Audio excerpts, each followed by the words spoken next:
পড়াশোনা করছো কিন্তু মনে রাখতে পারছো না, তাহলে এই ব্রেন ট্রিক্স তোমার জন্য।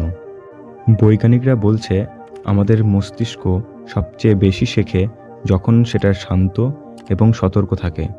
এবং আমি তোমাকে শেখাবো 3টি সহজ স্টেপ যেটা মস্তিষ্ককে শান্ত এবং সতর্ক করতে শেখায়। তো চলো শিখে নিই সেই সহজ 3টি স্টেপ। স্টেপ নাম্বার 1, মস্তিষ্ককে সতর্ক করো। নাকে 25 বার গভীর শ্বাস নাও এবং ছাড়ো। তারপর শেষ শ্বাসের পর 15 সেকেন্ড শ্বাস বন্ধ রাখো এবং সেটাকে রেখে দাও। কিছুক্ষণ পর দেখবে তোমার মস্তিষ্ক একদম লার্নিং মোডে চলে এসেছে। স্টেপ নাম্বার 2, ফোকাসড লক করো।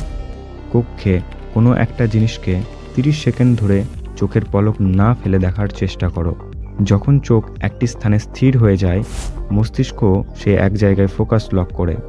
স্টেপ নাম্বার 3, মস্তিষ্ককে কিছুক্ষণের জন্য ব্রেক দাও। প্রতি 5 থেকে 10 মিনিটে 10 সেকেন্ডের জন্য সব কিছু ছেড়ে দাও। কিচ্ছু ভাববে না, কিচ্ছু করবে না।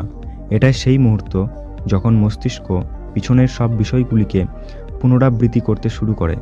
এমনই ব্রেনের ট্রিক্স এবং হ্যাকস জানতে আমাকে ফলো করো এবং কমেন্ট করে জানিও তোমার এটা কাজ করেছে কিনা। ধন্যবাদ।